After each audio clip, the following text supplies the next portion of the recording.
going on, everybody? It is the Phantom Empire show. It's not Hump Day, it's Hump Night. It's a Wednesday night, June the 15th.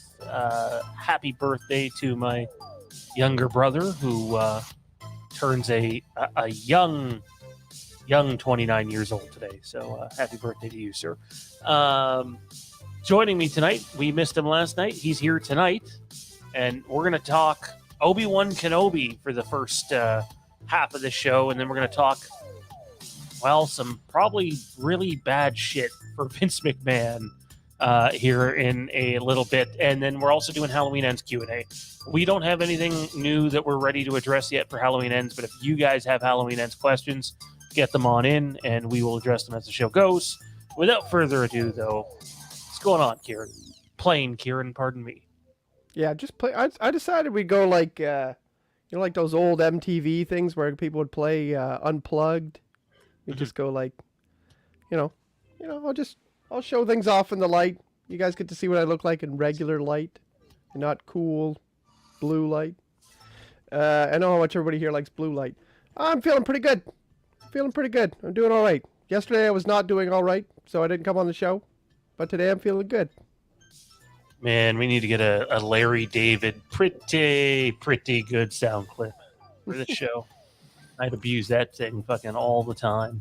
We got Caitlin, Solid, Linton, Dean Renner all in the chat tonight, and other people that I can't see at the moment. I'm sure not many people expected us to be on tonight.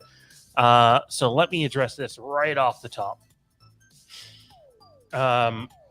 We did shows last night, a preview show and a review show, and our intended purpose for those shows has not gone as planned. When the Book of Boba Fett was on, there was hardly any channels doing live reviews as soon as it's done. And even with you with Rick and Morty, there wasn't a bunch of channels doing it as it right after it finished. But it seems like everybody's doing it for Kenobi. So any chance at jumping the algorithm sort of went out the window. And honestly, at that time of the morning, guys, I'm just fucking drained. I can't put together any constructive thoughts and or criticism. And so I don't even think I'll do another one, even for the last episode. I'll wait till the next day, and we'll come on here on a Wednesday, and it'll be a week from today, and we'll talk about the finale and what happened, and then probably return a week later and talk about the series as a whole, which will be exciting. But dude, part 5's in the books. What do you think? I'm really looking forward to hearing your thoughts. I really liked part 5. I've liked all of them so far. There's been a couple of minor things to criticize about the series as a whole, but this episode was really great. There wasn't anything that really nagged at me, like episode 3 and 4 both had a couple of things that just nagged away at me. And I do think that there's some constructive criticism out there too, it's true. There's a lot of crazy negativism, negative views that are happening here, but it was good. I really liked it. I liked the flashback scene. We can just address that right off the bat. I mean, everyone was pretty happy with that. I did see the whole, everyone's upset that they didn't de-age Hayden, and I agree that, they could have done it. Probably would have made sense. I'm sure they have money for it. I don't know. You're just the way I like you, Sean. Muted. Every show. I wasn't upset when I seen it. It's like, oh, okay, that's, I guess, a cost-cutting measure. Whatever. It is TV. You could tell that this episode had a much bigger budget than the episodes before. But then I watched a YouTuber do it like 12 hours after it ended, and it was just kind of like, that's really not a good look. Like, I'm 99.9% positive on everything we've seen last night. But that look there, I don't know. That screams. Yeah. They didn't care enough to take care of it. I guess. I don't know. I can't see There's nothing, even if I wanted to play devil's advocate, I don't think I can think of a reason not to do it. The only thing I can think of is money, but then, yeah, if a YouTuber could do it, I don't know how that would look on a big screen. I don't know. Did you watch it on TV? Me? Yeah, like the video. The screen I'm looking at right now, anyway. But yeah, no, it looks. I don't know. So yeah, I don't know. Anyways, I don't know what the answer for that is, but it didn't take away from the episode. It was just like I was watching it. I was like, huh, okay. It was a little bit of a. Sean sends in a question. Well, Sean, hi. Sean and Kieran, did you watch Clone Wars prior to this? Like, have we ever watched Clone Wars? Because I think the answer to that is yes. Like, I've seen it all the way through. I've seen it all the way through twice, and I've seen a few of my favorite episodes, and I watched the first 2 seasons, I think, live. I know I watched a dozen episodes other than that live just because they were on, and so yeah, I have seen Clone Wars. The answer is yes. Nice to see Sean Mosher. I've never met. Don't think I've seen this person in here before. So, like and subscribe. Yeah, no, I liked the episode. I really, really liked the biggest thing for me, and I always talk about this, and I'm such a broken record. The lightsaber combat was much better in this episode, much better. There was some great blade spins and stuff like that. I think, obviously, between Hayden and Ewan, they probably were able to be like, hey, remember when we did this thing? Let's do that again.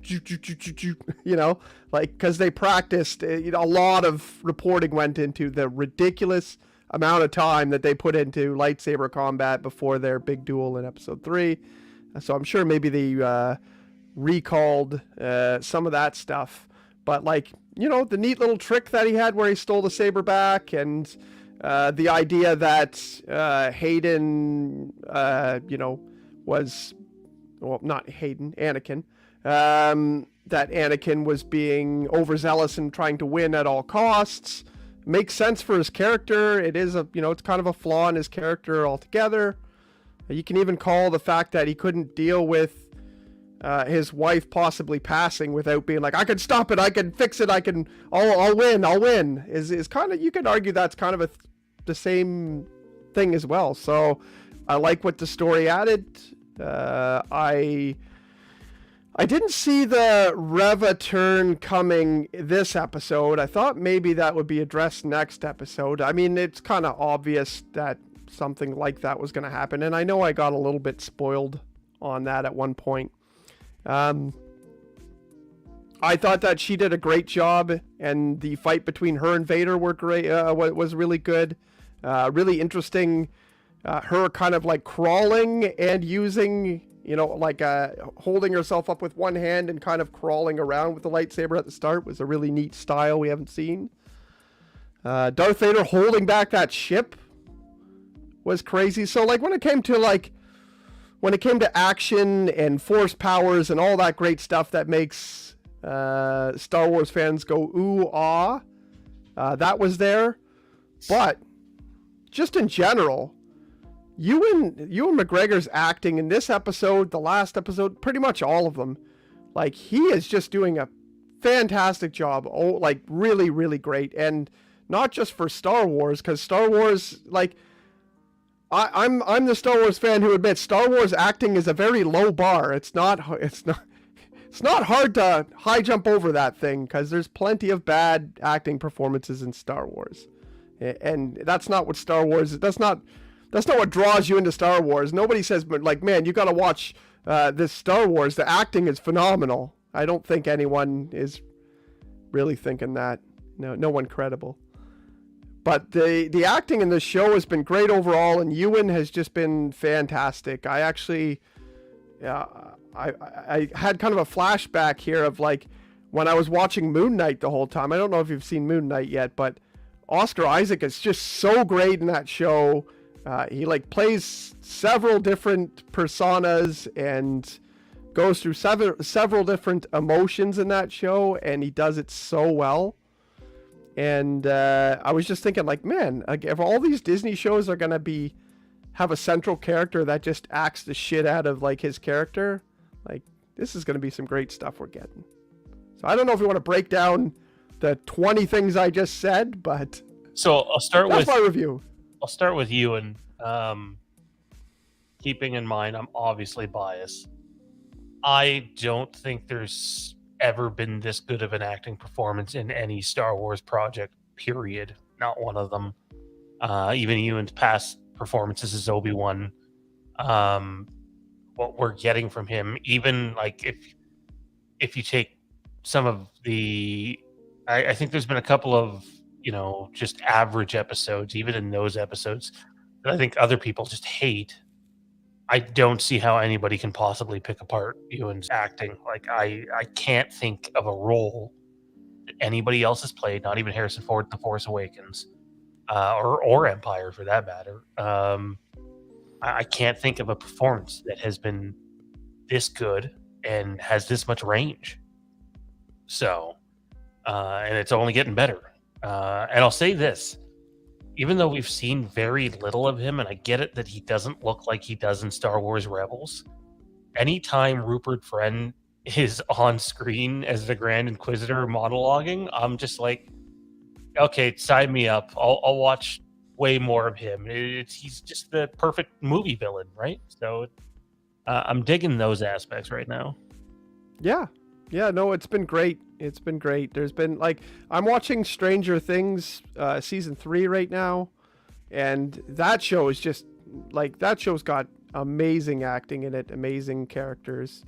I mean, some of the child actors you can maybe pick apart, but that's shy. That's that's when you have kid actors, you're kind of 50-50. I think you can only get so good. But I'm watching this side by side with Kenobi, and it's really not that much of a drop off from the acting performances you're getting on a very highly touted, well written show to a Star Wars show, which normally you can count of as just being an adventure kind of fun thing, right?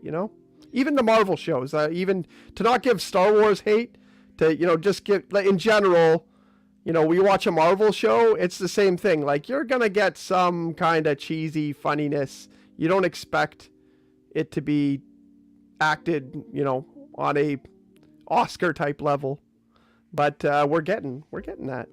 I think, like, critically speaking, this is the best cast any Star Wars project has ever had. I get it that some of them have not had much to do. That's true. Camille Nanjiani was just in his second episode. I would assume he's going to be in the last episode too. He kind of has to be. But like, you have him, even though his role's so small, he's so good in it. And you have I can't remember the actor's name, but Ice Cube's son. Yeah. It's Lawrence Fishburne's. I thought it was Lawrence Fishburne's son. No, it's Ice Cube's son.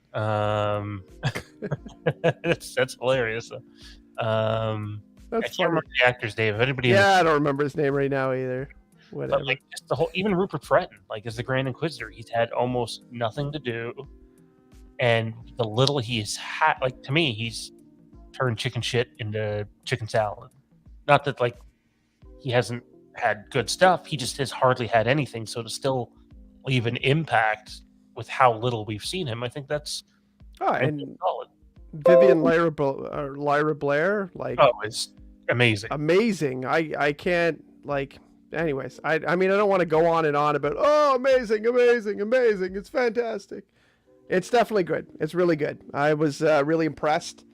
And I mean, it combined, like, I gave it a 9 out of 10 when I talked to you. The reason I gave it a 9 out of 10, because there wasn't really a great story twist. I thought it kind of went along the way I thought it was going to, and even if there wasn't anything deep and meaningful. But other than that, I thought everything was great. I didn't find there was a need to kill off Indira Varma's character. I didn't feel like that had the impact on me that they were going for, because I didn't really endear myself to the character. So I thought it was kind of a trope there, kind of like, oh, we need to have one of those things, where they kill off a character and our main character is really blown away by it. And it was like it was kind of it was like the homing beacon in the robot, the same thing, where it's like they just needed to throw one of those in there, like I do think they needed some stakes and somebody needed to die, but I actually really dug her character and the position her character was coming from. And I don't know if it's just because like you and I both really like Game of Thrones, so like for me it was really easy to get into the actress's performance, even though it's completely opposite of what her role is in Game of Thrones. I actually felt something in that. I thought it was very well done. Not the whole episode was well done though. Like if you're a Star Wars video game fan, like back-to-back weeks you've gotten insane callbacks to the Force Unleashed, and then obviously last week with Jedi Fallen Order.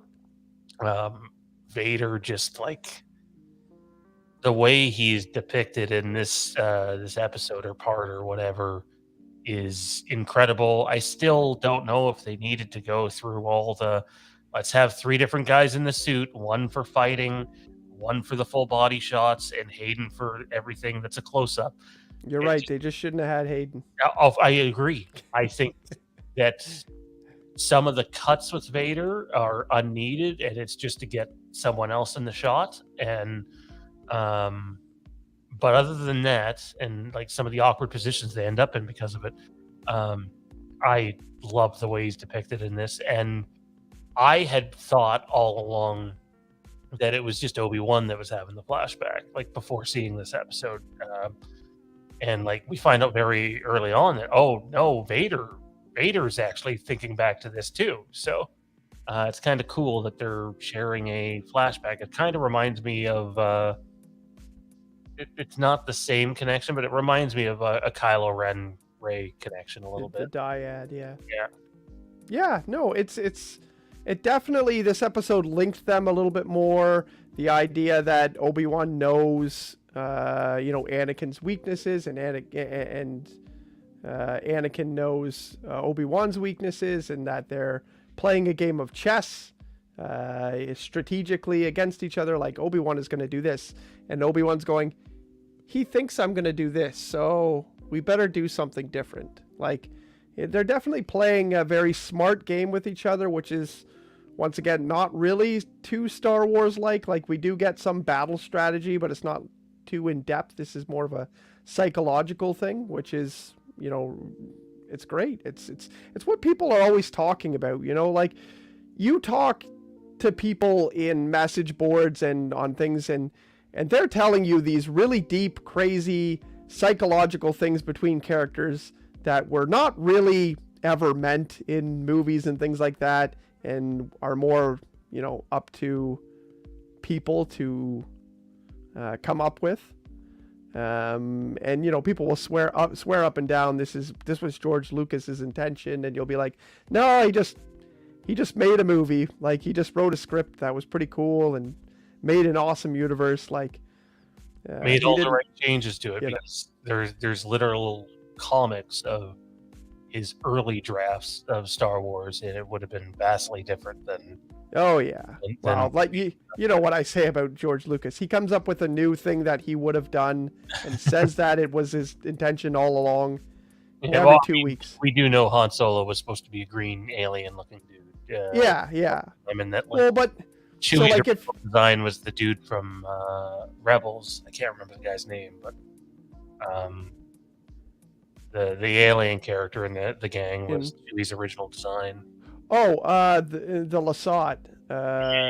You're talking about him, the purple character? Yeah, I can't remember the guy's name though. I got a picture of him right here. Oh, Zeb. Yeah. Zeb. So that's what Chewie was. I got a signed picture from his voice actor up here. Talking Star Wars says, what's going to happen to Luke? Will Reva save him? Right up, like before we answer that question, I loved the way they ended the episode with Luke, the way that the ranch was shot, and then the overhead of him on the bed, like, oh wow, like that is literally, I get it, Anakin's the chosen one, but like in reality, the way things turn out, it might as well be Luke, and like the importance of that kid's safety now, like just at the drop of a dime, the focus has shifted from Leia to, oh fuck, Luke, and like you see the acting on Obi-Wan's face, too, on Ewan's face at the end of the episode. Even though he denies it to Roken, he knows, oh shit, I got to get back. Well, by the way, I agree with our co-host Jeremy that Clone Wars is outdone by Clone High, an amazing one-season show. Was that on Have you ever seen Clone High before? It was on Teletoon a long time ago, I'm pretty sure. Yeah, it was. I wouldn't remember any of it, but I've seen it before. Oh man, that's a good show. You can watch all of it in one day. So I don't think Reva will save Luke, because Reva's the one that found the communicator. The others would have no idea about Luke. I think that we're supposed to think Reva's the danger to Luke, not someone else. Like, I don't think you're going to see the other Inquisitors show up there. Well, but is Obi-Wan heading there? Is that what we're saying? Like to Tatooine? Yeah. Yeah, I think that has to happen. And they're going to follow him there, and possibly Reva will go there in order to... Reva would already know, right? So Sorry? Reva would already know. But what I'm saying is Obi-Wan will go there, Darth Vader will follow him there, and now Reva will know where to go on her own. Yeah, I don't think we're even going to get to that. I know it gets passed over so quickly, but at the end of that episode, they say they're right behind us. Yeah. Well, the hyperdrive is gone too, so they're fucked. That's true. How are they going to get there? They're going to get captured just like the Tantive 4. Not that I know this, I don't, because I think the leaks, if there's anywhere where the leaks have gone wrong here, it's the end and how it plays out. And or at least wasn't explained properly. But I think they're all going to get captured. I think Vader and the Star Destroyer is going to capture the transport, and I think we're going to see a trade. I think Kenobi's going to trade himself for the people, and Vader's going to put his importance, or put Kenobi's just having Kenobi as a higher importance than getting the people. I don't know if that's the way it's going to play out, but I could see it possibly coming to that. I can see arguments that would say that is, that's good and bad, but yeah, I don't believe, like, we all know there's another fight coming because of that whole rematch of the century. That hasn't happened yet. Yeah, no, as far as I know, that was supposed to happen on the moon of Mustafar. That makes sense now because they're not there. Unless Darth Vader's taken him back as a prisoner to Mustafar. But I do think that we might get the super cheesy Darth Vader beating down Obi-Wan, and then he does the exact same thing in the sparring that they did in the sparring match and takes his lightsaber. And I think there's a real possibility that something like that could happen. Yeah. We won't see it here, but we already know another thing that's going to happen next episode because it has to. Yeah, I think I know what you're getting at. So that'll be exciting when that event happens. Ken in the chat says, why doesn't Lord Vader have his theme music anywhere in the show?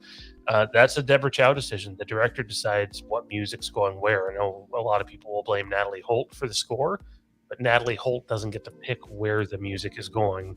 She just designs a music based off of what the director wants. There is a lack of, use of Star Wars themes in these shows. You get teases of them, but to our understanding is that was requested by George Lucas himself, and that's the impact that he has on the Obi-Wan Kenobi series. Is he didn't want the Force theme or the Imperial March overused. Does he get any say on that? I think they still consult. Like, do they have to do Yeah. what he said? No, they absolutely. Okay. But as long as Kathleen Kennedy and Dave Filoni are as high up as they are, Well, and yeah, Filoni is basically like his protege, right? yeah. So So he'll and you'll definitely. notice at the end of Is each this a good idea? And I'll be like, oh yeah, it's great. Keep doing it. end of each one of these episodes, as we get through the main credits, there's a special thanks to Dave Filoni credit that comes up too. So he Yeah. has had some impact on what we have gotten to see to this point. I'm assuming that he. Gets to put his hat in whatever, on top of whatever.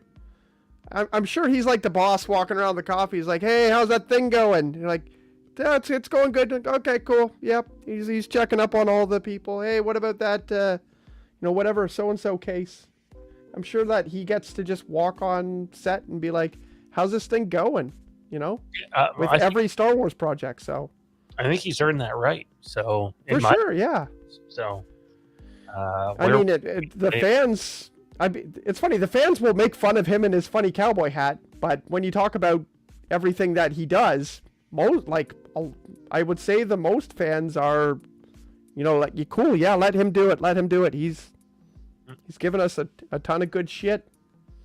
So yeah, I mean, he's got positive approval from Star Wars fans, basically. You know what I mean? For sure, he's helped shape so much of where Star Wars is going right now too. So, and the last thing I just want to bring up before we move on here and bring in Jer is the Vader and Reva fight. Loved the way that was done. Loved the shots. Vader was menacing, and it also showed just like how strong with the Force he is. Like, she didn't have a chance. He never even needed to touch his own weapon during that fight. And like his Matrix like Force maneuvers, I just thought it was awesome. He no sold it, right? It was like fucking Roman Reigns today going up against fucking Duke the Dumpster Drosy. It's Gerald get that reference somewhere, but like it's I thought it was wonderfully done, and I don't think we've ever seen anything like that in live action before. No, I agree. It was it made me think of kind of like the Gandhi Clone Wars, where they did lots of interesting things, where they had martial arts, Mace Windu, and all sorts of crazy different sorts of fighting styles.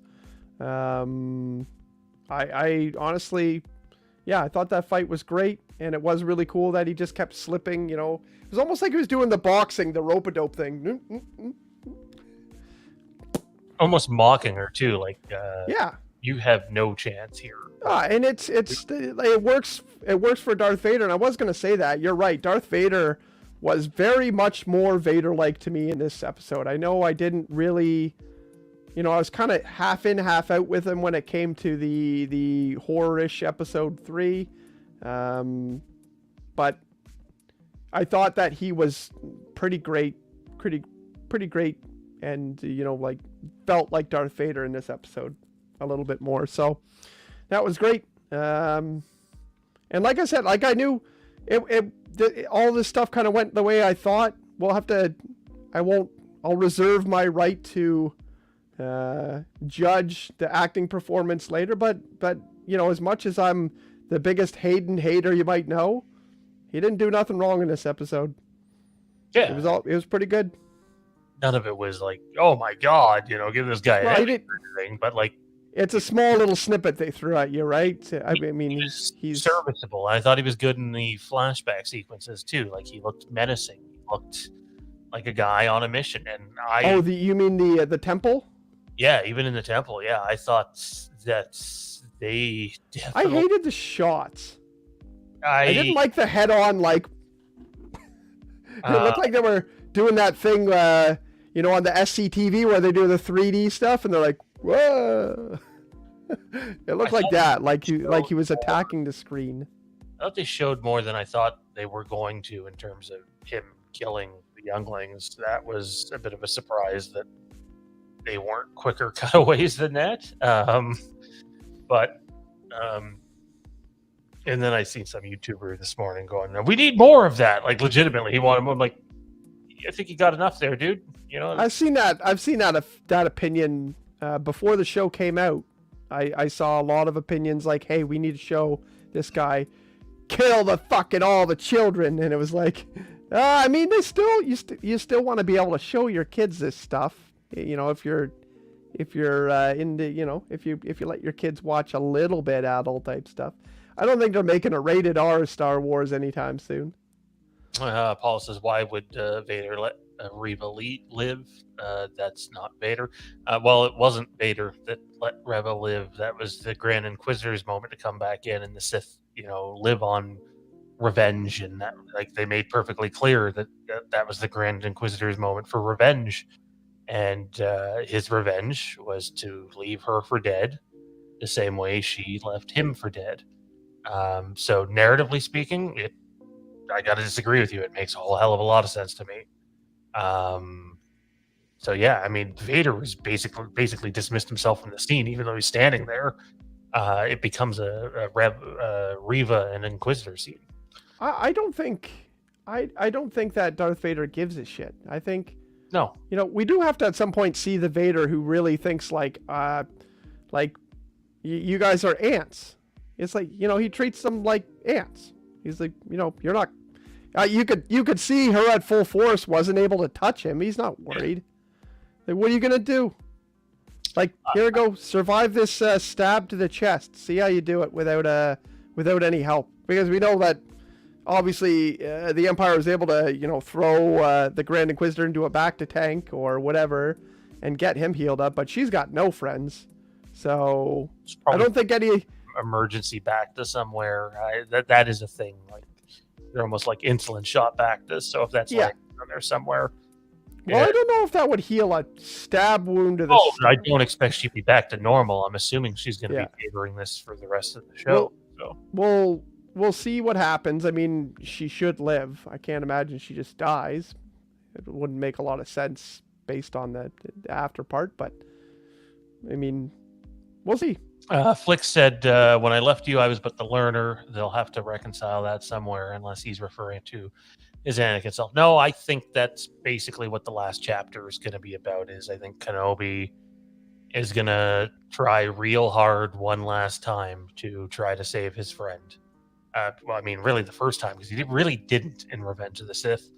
But I think this is going to be, this story that gets referenced to Luke later on, that Obi-Wan once thought as you did. And I think we're getting all that. I think we're going to have Vader probably saying some very un-Vader-like lines in the next episode, because it'll be Anakin talking through the Vader suit, basically. So anybody that hated the the end of Revenge of the Sith, there was one line that I really hated, and it was just because the voice the voice thing was pretty poor. I can't remember what it was. It was near the end of the episode. He said something, and I was like, that sounded dumb. But whatever. It was a tiny nitpick. By the way, one of those things where, like, I make fun of it, but then, like, how would I do it? I don't know. We're going to bring Jer on here in a second. Oh, shit. Last thing on Kenobi. Cineplex is doing this event, but apparently it's private. They didn't mean for it to go public the way it did. I guess Cineplex has VIP members, and it was exclusively for them. But I called Cineplex today, and I asked them, because they have two different events. You can binge the whole thing, or you can just go for the last episode. And I said, do your run times include the Q&A? And the answer I got was no. So if it doesn't include the Q&A, that would mean the last episode is 93 minutes long. That's an hour and a half. I would also assume that the credits would be longer, because it's the last episode. You're going to have to give more people credit. And the recap at the beginning will be longer, because you're probably going to recap parts of Revenge of the Sith and all of this series. So, like, you probably get 20 minutes chewed up right there, bringing the episode down to 60, 70 minutes. Now, I'm not saying to expect that. That's the worst thing you can do, because if you expect any of these Star Wars projects to be a certain length, you're going to be disappointed despite what any of them say. Just assume that it'll be shorter than what they say. So don't be surprised if next week's runtime looks more like an hour, or 63 minutes instead of 93 minutes. That to me would be reasonable expectations. But the Cineplex thing is curious. But some of the biggest scoopers are saying don't expect it to be 93 minutes. To their knowledge, it's not. So we'll have to wait and see what happens. Without further ado, though, it's some dark match drive time. It's Mr. Jer in this episode of Jerry Spring. Nope, sorry. Dark match drive and wrestling. Jer, why don't you first of all, how's it going? And walk us through what, for my money, might be the end of Vince McMahon in terms of control of WWE. Okay. Let's see. The Washington Post released a story today. Let me pull up what I got here. Save this image here. Weren't you in the green room for like 20 minutes? Yes. So where Shut up. You did... So basically, it came out that Vince had paid hush money up to, I believe, $3 million to an ex-employee this past January that he had been engaging with sexually. And it came out that he was not only doing this, but trading her off with head of talent relations, John Laurinaitis. Yeah. Well, that's going to be a good porn parody. Oh, yeah.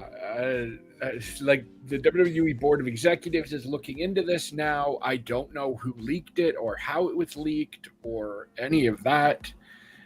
Every major news outlet right now is writing about it. It's insane that this is the one thing that essentially could take Vince down a peg, because everything else that has happened has been within the private company's wrestling bubble of WWE. You know, the steroid scandal, the Snuka thing, where he paid off investigators to hide Snuka's murder. Just all the shady stuff that Vince has done in the last 40 years. It feels insane that this could be the thing, because WWE is now a publicly traded company and he does not have, not necessarily the final say, but he can be overpowered now. He has a board of stockholders and executives to answer to, and this is a terrible, terrible look, because this just got plastered everywhere in the past 12 hours. You can't look without seeing this story. So let me put this out there, and I'd love to hear both your thoughts on it. I'm going to approach this not from a wrestling matter, but as a YouTube channel that has covered stuff going on in the entertainment industry for a few years now, which makes us no more knowledgeable on this situation than 99.9% of people. This is 2022, guys. This isn't fucking 1999. This isn't Owen Hart. This isn't the 2002 or 2003 plane ride. This is 2022, where if you sneeze the wrong way, you can be canceled. I'm just being. It's so funny you said sneeze, because Vince hates sneezing. And I gotta tell, until anything's found out, nothing really can be done. But between there now being a board of directors and there being TV money that will now be at jeopardy from these networks, this is a chance to say what you want about the look of it in today's society. This is a chance to remove the kingpin from World Wrestling Entertainment. And there's people, I already see there's people. He's Vince McMahon. He's overcome this. He's overcome that. He's untouchable. They work it almost like this pro wrestling angle, man. And I'm here to say it doesn't matter if it's pro wrestling, the National Football League, the National Hockey League. When you start to deal with matters like this, And the Laurinaitis thing I did not know about. This is the first time that I've heard anything on it, unless I just missed it on the group earlier. This could be like, if there's anything to this at all, I'm not just going to say he might be done. He's done. That's it. Oh That's yeah, nice. you're paying money. Like, and somebody in chat asked about Stephanie, and the last I had heard, for those asking if Stephanie's absence is tied to this or if she had knowledge of it, she is still on the company's board. Same with Nick Khan and Triple H. So she would have been made aware of this investigation. And there was immediate speculation that someone in the company intentionally leaked the information. So I don't know where we're going with this, but man. I had not heard of this at all today. I noticed you didn't comment on it, so I figured you had no idea, so we were just going to bring it to you. No idea. This is... But, like, if you see the smile on my face, this is hilarious. But you're right. I mean, this is an age, like, if you think about football or basketball, like, a lot of owners are being told to get the fuck out these days. And the stuff that they got away with in the 90s and to, like those guys could do whatever the fuck they wanted. They're you know, they're... Anytime something came out, they're like, I have a fucking $1 billion, like, go away. But that's not the way things work these days. Like, it's the same thing, you know, just being likable online gives you lots of money now. Like, the world is different. Is that why you're broke? Here's an example, is not to bring up the Amber Heard Johnny Depp thing, but there is news on that front. And even though that's not a criminal trial, guess what? She's done. She's not in Aquaman. They're going back and removing her from everything. And that's without any concrete criminal case or whatever. This is how this thing works now. So that's why I say if there's anything to this at all, and it certainly seems like there might be considering all the coverage it's getting, I think we're about to see a changing of the guard. And I don't know what happens then. I'd be curious to hear your guys' thoughts. I mean, I always think to just fucking bring Triple H in, for fuck's sakes. I like Triple H as a wrestler and as a producer. Yeah, no, it should be really interesting to see what a post Vince McMahon WWE would look like. I mean, we're gonna see it fairly soon because he's gonna die eventually. He can't live to be forever because he's fucking steroided up and, you know, like, he can't live forever. He's a billionaire, so he can live as long as possible, but you know, worked a match 2 months ago. Like, what? Yeah, but did he really work it? I mean, kind of.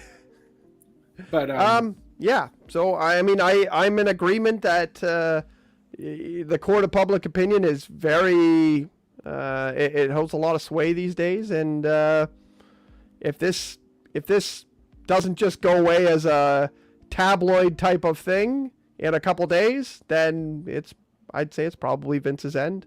And, you know, Vince is much like George Lucas. Thank you for making this stuff. Great job. Everything you've done the last 20, 30 years can fuck off. Like, get out of here. Get out of here. Yeah, don't let the door Vader in hit you on the way 96, out. damn it.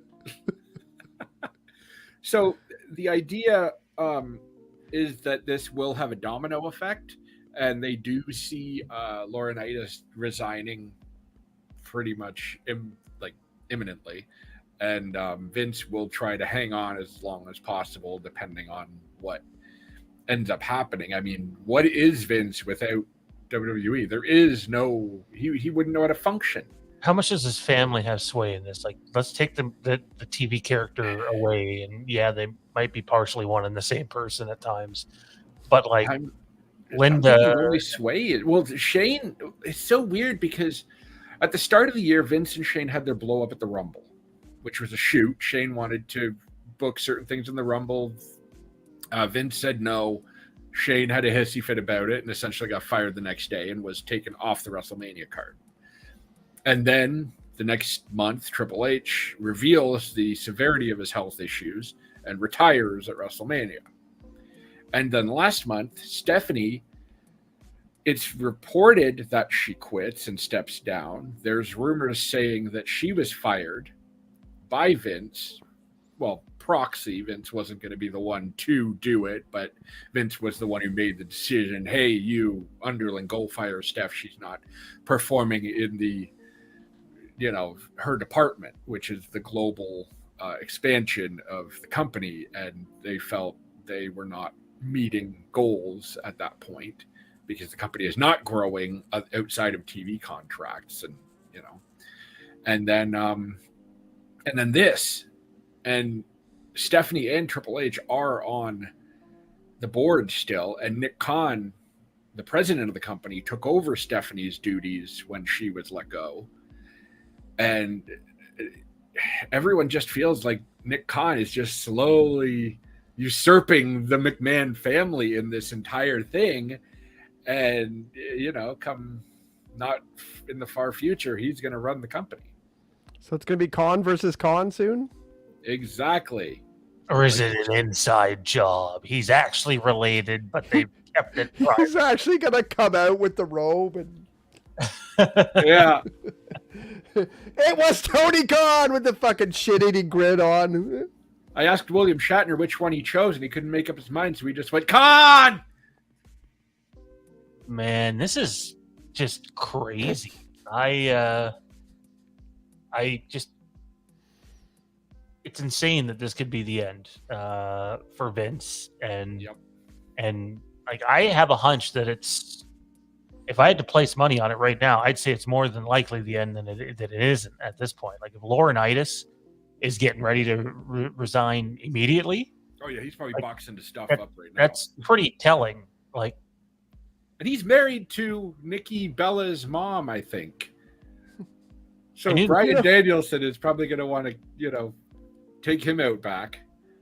We did have a president of the United States not too long ago who didn't get shit at all for. And Vince's wife was in his cabinet. Money. Yeah, that's true. Like, this scandal goes all the way up to the former president. oh man, the worst stunner bump in WrestleMania history. We get political every once in a while.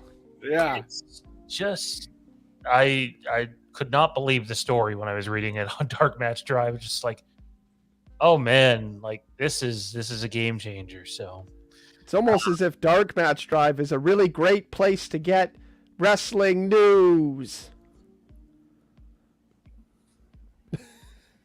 Yes, check it out on Facebook. I post probably like 30 times a day. You will not need to look anywhere else for wrestling news, information. I post all sorts of clips. It's tremendous. It's almost like a wrestling social media digest. Like Jared pays attention to every single wrestler alive on Twitter and just gives you the good stuff. It's so true, because Twitter is a cesspool for when it comes to wrestling. So that's what I think when I capture something from Twitter and post it on Dark Match Drive. I'm like, okay, I'm going to take the good stuff and bring it over and leave all the other garbage elsewhere. You're just like, oh yeah, the Iron Sheik said fuck some guy in the ass again. That's not important. Exactly. Honky Tonk Man shilling his stuff. And then you're like, oh, RJ City said this. Cool. Yeah, or like put that in there. Champion AJ Gray flirting with some 17-year-old yesterday, and I leave that where it is. Solid Saturn asked earlier, have you heard anything on the Halloween End soundtrack? Dick all. The last thing I heard anything soundtrack related is I thought Halloween Kills was supposed to get an extended edition like Halloween 2018, but that hasn't happened yet. And what is the kill count for Halloween Ends? This makes me never want to answer one of your questions again.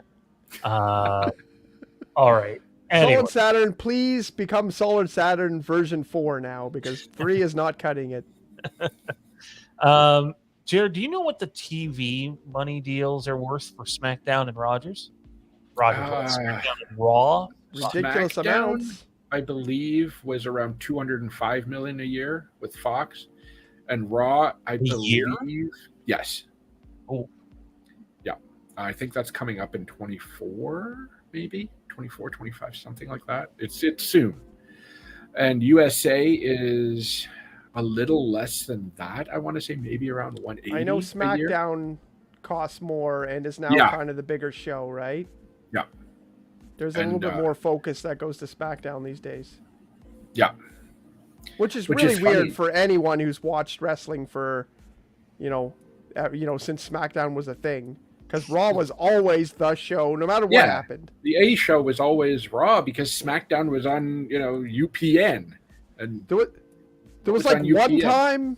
There was one time when Heyman was producing SmackDown, and it still had like Eddie Guerrero and Kurt Angle, and we're like, "Oh my God, it's becoming the better show!" But that only lasted a little while, and then it was Raw again. The SmackDown 6 in late 2002. There you go. Edge, Ray, the Guerreros, Benoit, and Angle. And they would just put on bangers for like. Who's that second last guy you said? I don't know, some guy. I don't think he exists anymore. Apparently, yeah, I don't know. I'm just curious what will be the first shoe to drop here. Is you got the TV money deals, and if they catch wind of anything nefarious, then that's going to be threatened. I'm sure you have several significant sponsorship deals that will be wanting to pull out. Should it come down to money? Not necessarily, but it will at the end of the day. And then you have the board of directors looking into it too. And I know you mentioned Nick Khan would be in position to take over, but what does Nick Khan know about running creative? I'm saying like creative on-screen decisions. My guess is absolutely nothing. So who then becomes the lead for on-screen creative? Do they get like almost like a board of directors for that too? Does it become okay, so right now Vince is the be-all end-all when it comes to creative. Creative will write TV over the weekend, bring it to Raw. Vince will take a look at it and just rewrite the whole show. So creative doesn't even serve a purpose. Same idea with SmackDown, but a little less. Vince doesn't always travel to SmackDown. But same idea where he just rewrites everything, and it's all Vince's image right now. Now his second in command for creative is Bruce Pritchard, formerly Brother Love.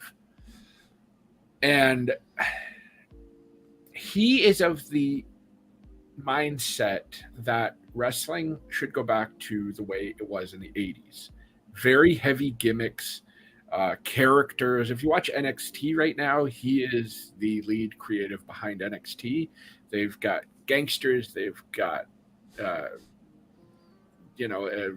what is he? Are they just making nationalities into characters again? Yeah. They're just like, oh, this guy, he's Mexican. Yeah, they've got a Leonardo da Vinci character. They've got a character that sleeps halfway through the match. Like, it's just early 90s WWF bullshit. That go look at the attendance they had in 93. There's a reason it wasn't drawing.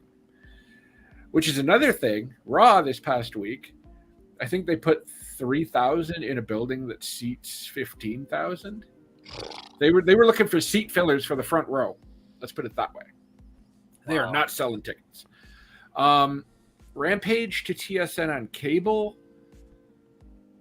I have not heard any changes to the Canadian television rights at the moment, unfortunately. I'll be the critical guy and say I don't care until they get a proper second show. So, yeah. I like Rampage. Rampage is fine, but it's just... I don't think it works. Like, they need a second show for how big their roster is. Although they seem to be dropping like flies at the moment, so maybe not. I'm assuming neither of you watched Dynamite tonight. No. Are either of you going to watch Dynamite? I'm not going to watch it tonight, but... Oh, I don't want to know... Yeah, I don't want to know what happens in the hair versus hair match. The ladder match goes on tonight, last, right? And is apparently amazing. Oh, okay. What was the ladder match again? Bucks versus Jungle Boy and Luchasaurus. Because it was they took the Hardys out. Because Jeff couldn't make it. You've been alluding to that for a long time. I stopped being a Jeff Hardy fan so long ago, and it's not it's not, I really loved him, back in his heyday. And, people who, suffer from, addiction, like, you can't be like, oh, well, I hate them. But, like, it's the same old story. And it's like, I can't get attached to a wrestler who I know is only going to be here until his next, mess up. And it sucks. And I feel really bad for him because he seems like a very awesome creative person, always seems like a nice guy. And it's just like, man, we got to hope that he gets the same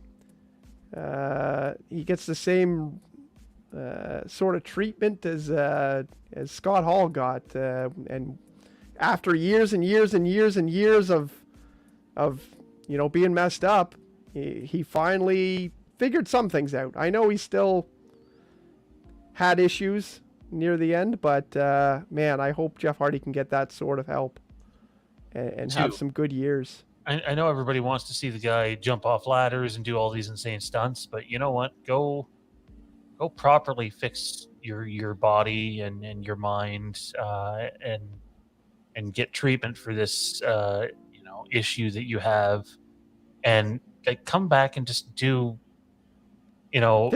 even a single wrestling match. Not something where you're gonna go kill your body. Go do that, retire, and take a role backstage. Earn a role backstage.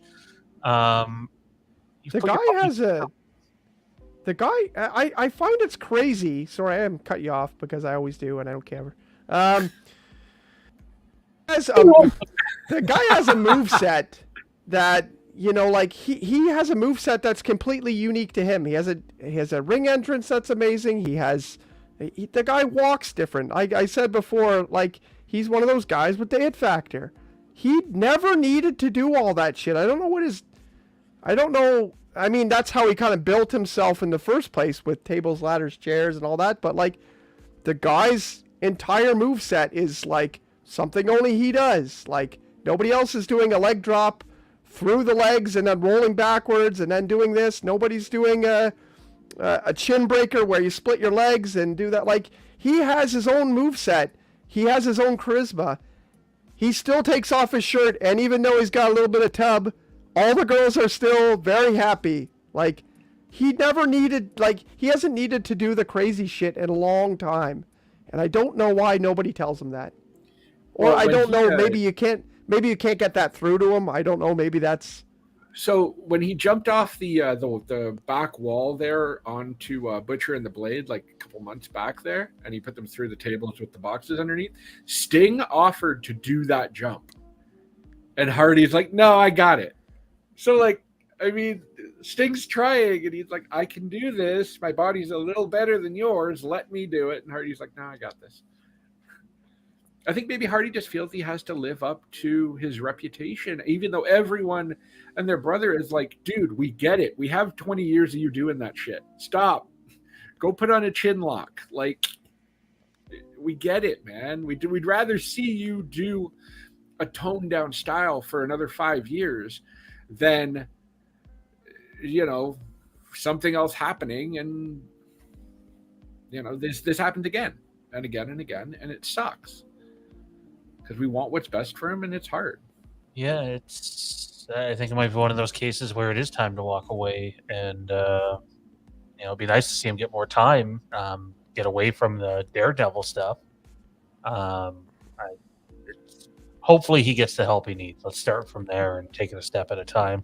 Next Gen Studios asked, "Do any of you watch The Walking Dead?" I used to, and then Andrew Lincoln left the show, and I kept watching for like a season and a half after that. And while I did like the big time jump they did, that show just had so much turnover with its cast that I became uninvested in it quite quickly.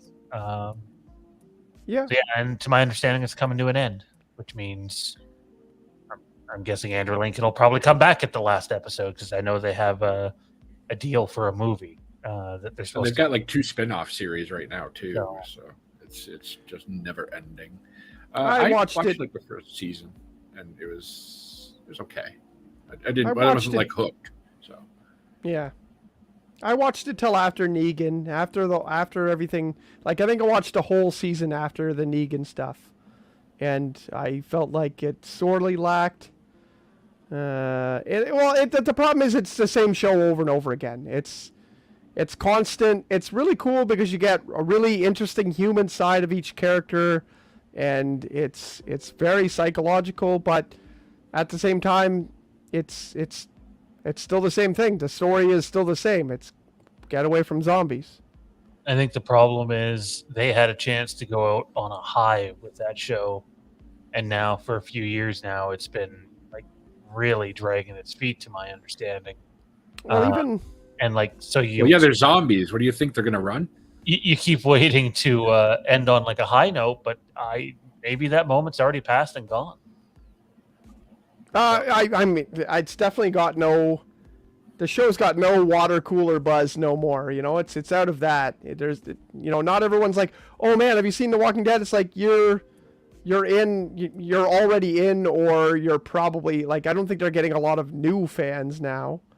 But yeah, those who were fans moved on. Yeah. It's not the hot topic right it's now. Not there's too much other TV that it's. You know what I was thinking recently is we were talking so much about Yellowstone. Man, I have heard no one say anything about Yellowstone in forever now. Yeah, that died off, huh? I thought the new season was by far the worst season that show did. Like, it was I'm not saying it was horrible, but the first few seasons were so damn good that this felt like they kind of drove the truck off the cliff and went down several levels. So hopefully it can recover. All it takes, though, with a TV show like that is one off season. I haven't watched any of the spin-off stuff yet. Solid Saturn asks, favorite Kenobi episode so far? Mine's simple. The one that just aired last night, or I guess today. Episode 1's pretty close to it as well, though. Yeah, that's pretty much my exact comment. Yeah, mine's episode 1. I got about, 2.5 minutes in. The music was really cool. Yeah. And then he found out fucking Tetsuya Naito Goto was through some other Yamaguchi guy through a table, and for the record, like, Tanahashi beat Goto. Why am I not watching this instead of Star Wars? And yeah, exactly, right? I mean, Tanahashi and Moxley have a face-to-face on Dynamite tonight. This is true. So get hyped, man. I do know a bunch of I'm being kind of ignorant, but I do, because of Jer, know like at least 12 or 13 Japanese wrestlers. Yeah, your favorite wrestler is the Stone Pitbull, Tomohiro Ishii. Fucking hate that guy. No, I'm coming around on him. I think I told you already. I'm kind of coming around on him. Yeah. He only has one match, but it's okay. Yeah, I mean, it's not so bad. It's, he works around the people he works with, and if you don't hit him hard, then the match will kind of suck. You know what I like quickly, because we're already been played out like an Oscar. Too many Japanese guys have that deal where they're you're like, oh, who's this guy gonna face? And then this total badass Japanese guy comes out. They have like 20 of those. Yeah. They're like, oh, who is it? It's this old hardcore guy. And you're like, but he fought one of those guys last week. Right before he fought the pretty boy. There's only two things. There's the fucking pretty boy, and there's the old guy with cuts all over his body. That's the only two characters in Japan.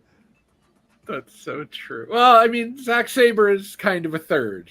But he's not Japanese, and he sucks. Wow. You won't be saying that when he works Danielson in 2 weeks. His submissions don't make any sense. He just like grabs an arm and goes like, and you're like, I can do that. It doesn't hurt. I can bend my arm behind my head. God, wow. It doesn't make it a submission just because you put your hand on it. Speaking of submissions, please submit to us and join our Patreon. Patreon.com/Fandom Empire today. Join, because that's the way. A bunch of good content over there, and we're adding more as we go here. Check us out on social media at Fandom Empire Now, Facebook, Twitter, Instagram, MySpace, Yahoo, GeoCities, Carrier Pigeon, all that good shit. That's where I was going with this the whole time. Subscribe to the channel. Submission, subscribe. It's all the same thing. And Jared, don't forget to tap out that like and subscribe button. yes, tap it out. Tap it right the fuck out. Like, comment, subscribe. Jared, where can everybody find you at, man? You can find me at Dark Match Drive on Facebook. There's a link to the group somewhere. I'll leave that to Caitlin to post because she's in chat. And there's also a Discord, which we post all sorts of stuff there. I run a Google Drive, Dark Match Drive, thousands and thousands of hours of wrestling available for a cheap monthly fee. I keep it updated daily almost, unless life happens.